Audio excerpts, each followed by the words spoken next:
Well, good morning, everybody. Welcome. Pleasure to see you here this morning, bright and early. Personally, when I attend conferences, I go to this session usually just for the breakfast and I leave. So not really good for me, but I do put in my due diligence in the rest of the conference. So I really appreciate you being here this morning, as I'm sure Darren does as well. My name is Paul Gallant. And I'm from Newfoundland, but I live in Vancouver now and work in BC for the past 30 years. And it's my pleasure to be here in Ottawa and to welcome you here this morning as a moderator for a session that probably doesn't need any moderation, I say. So again, thank you for being here. As I was saying earlier, I met Darren about 5 or 6 months ago at a Canadian College of Health Leader event. And he asked a great question in the audience. So I went over at the very end of the event and said, Hi Darren, Paul, I loved your question. It's one I would ask if I wasn't on the board of the organization. And so we kind of hit it off, and we've been in contact ever since. Darren Stevens is CEO of Avato. He lives in British Columbia, like myself, and he brings more than 3 decades of real-time system integration experience. And without further ado, I'd like you to welcome Darren and his interactive presentation. His presentation will be about 15-20 minutes, and then he'll have time for discussion and questions. So thank you again. Good morning, everyone. Thank you so much for coming. It's so great to see you all here, and I hope you all had a great night and didn't stay up too late enjoying the lovely weather and the Ottawa hospitality. Thank you for that introduction, Paul. That was very nice. As Paul's mentioned, my name is Darren Stevens. I'm CEO of Avato. I'm probably going to go a little shorter than Paul actually suggested. And really what I would like to do is to ensure that this is more of an interactive session. I'm going to present some basic information and some basic patterns. And I'm going to look to you folks for questions. So I'm going to try and engage you. So think of your questions now, and feel free to ask them at any point. Essentially what we're here to talk about today is Big Bang versus hybrid integration. So how many people here are familiar with the concept of Big Bang? Show of hands. Okay, a few people. And hybrid integration? Probably less. There we go. Okay. Well, I've got a clicker here. Let's see how this works. So let's start with this. How many people are familiar with these 3 projects? Okay, all right, good show of hands here. The first one, CST, show of hands. A couple, okay. I'll explain a little bit about these, but we're actually going to move on very quickly. Phoenix. There we go. Everyone's heard of Phoenix. All right, well, we're even going to talk about how that affects healthcare today. And NHS. Okay, so a good number of people are familiar with that. CST is a project that's been taking place in British Columbia, bringing Sorter to the health authorities in the hope to unify the experience and often, really to deal with the fact that systems are not communicating with each other, not sharing information, and not providing, support for the types of workflow that caregivers are looking for. Well, I'll just mention NHS, of course, has been going on for some years in the UK, and I think probably, I think we had someone presenting from there yesterday. I didn't manage to see that session, so I'm not going to say too much about that one. Phoenix, obviously, is the Canadian pay system for federal employees, and there was an article in the paper on Friday that said that this is how it's coming into healthcare now. 76% of federal employees are suffering detrimental mental health from the Phoenix pay system. This is how badly some of these systems can go. Basically, these projects are Big Bang, and because they're Big Bang, basically they are going to be over budget, they're going to be under delivering, they're going to be over time, and in many cases they're not going to meet the requirements of the end users by the time they're actually rolled out. I would just like to say that Big Bang is dead. What I want to talk about here is these are the systems that you're actually dealing with. Not only do you have your EHR, EMR systems, but you've also got all of these little systems that are all involved in supporting your healthcare applications. These tend to be siloed off. In Ontario, I'm understanding it's on a per hospital basis. In British Columbia, it's on a health authority basis. We've got 6 health authorities in British Columbia. And getting this information out, first of all, there's security issues, there's privacy concerns. And so in British Columbia, they're basically trying to take a CST project and take Cerner and stamp it over top of all of these different applications to try and get a unified experience. That has been a long undertaking and is just an approach that is very disruptive and is very dangerous, in my opinion, in healthcare. So these are your systems. What do we do to get this to the point where we're sharing information, where we're able to access patient-centric information, where we're able to get real-time information from people regardless of where they've had their care experience? How do we deal with this? Here's the answer. So HIP, called a hybrid integration platform. Basically what that means is that it's able to communicate with applications of all varieties, and it's able to run, whether that's in the cloud, whether that's a private cloud, public cloud, whether it's running as a managed service, whether it's on-prem behind your firewalls, or whether it's embedded and running with another application.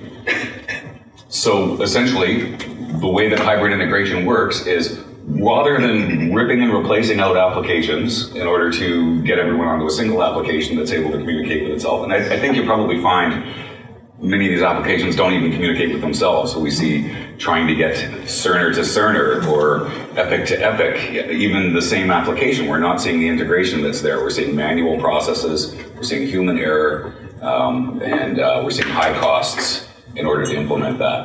So a hybrid integration platform, because it's able to run in the cloud, because it's able to run on-prem behind your firewalls, what it essentially is able to do is to take these applications, rather than ripping and replacing as you would do in a big bang, rather than trying to upgrade all of these different systems, and I can tell you, in some health authorities we've seen there are thousands of applications, literally thousands of applications that are used to manage the full gamut of health. You can imagine that there was talk yesterday about the FHIR protocol, which would be fantastic. If everything was actually working on FHIR already, then we could have this integration like they're starting to see in the United States. But what would it take to uplift all of these applications to get them upgraded to versions that would support FHIR? Are those applications even available today? I don't think so. Probably coming down the road. It could happen in a year or two perhaps, but the cost and the risk, I think, are just untenable. So what a hybrid integration platform does is it takes these applications and whatever native way they have of interfacing. So maybe they've got, maybe they're supporting FHIR already. Maybe they're HL7 V2 or V3. Maybe they've got SOAP interfaces or RESTful interfaces, or maybe they have file inputs and outputs. All of these things could be adapted outside of these applications without actually touching these applications. So say this is an HL7 V2 interface right here. We can adapt our hybrid integration platform behind your firewall, and we expose the interface to the application over here, which basically separates the application's implementation from its interfaces. And at this point, you've loosely coupled those applications. So you don't need to take this application, go back to the vendor and have them do an upgrade, have it talk to everything else in your ecosystem. You can simply adapt the communication that's going on your platform, do this externally from these applications, and you can leave those applications that are working for you in place, continue to use, many of these are high value applications. I mean, we can talk a little bit about BC. We've got Cerner, which has come along. Meditech has been used quite frequently. Meditech is an example. Very difficult to interface with. It doesn't actually have interfaces. In order to be able to make Meditech communicate with other systems, there are third-party applications that'll do screen scraping. They log in just like they're a user, and they navigate through screens, and they scrape information back off of the screens. And that makes it very difficult to interface Meditech with other applications. But with a hybrid integration platform, you can put all of that craziness behind the interface, implement whatever you need to do to be talking to the Meditech system, and then put that in front of a modern web service interface. So for all intents and purposes, to everyone else that needs to communicate with Meditech, it looks like it's a modern web service in the cloud. And you can have modern development going on with your IT people or your developers or your technical staff that are now dealing with something that is very much familiar to them, very much a modern paradigm. And the fact that there's all this crazy stuff going on back here to be able to actually talk to Meditech is hidden away from them.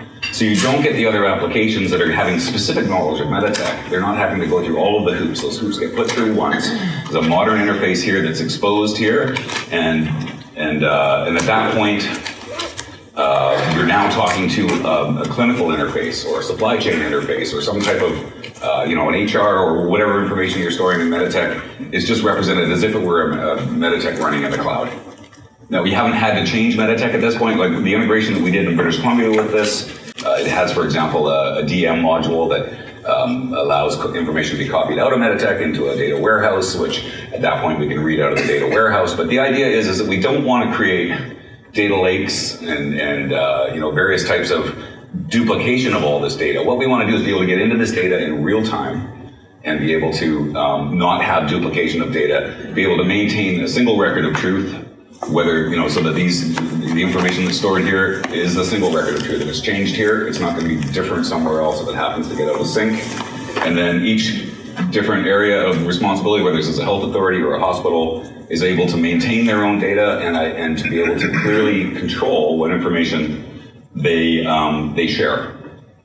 So it's not like you're coming in and you can get anything out of Meditech at all. You publish your APIs here and you say, I'm only going to support this type of data. I'm going to allow you to access HR records or leave requests and say, for example, we can get patient data, but we're only going to allow anonymized patient data for research purposes. So at this point here, the information coming out of here can be transformed and masked at the hybrid integration platform, so that that's all that's going out, and you can actually inspect and you can verify that no one's getting, that no one's able to get data that you haven't allowed for publication. Then, of course, you can have in the cloud, you can have, for example, this could be an example of an Infoway, for example, or a CDX or a Care Connect network that's able to now take these APIs and provide a directory that can take you off into these different systems here. So basically, what I'm saying is that Big Bang, replacing all of this is very risky and very expensive and will take years and years. And I know that we were all looking at how to get these systems integrated, how to share patient data, how to have patient-centric views. I would say that Big Bang is dead and hybrid integration is your only way forward to accomplish this. So, questions?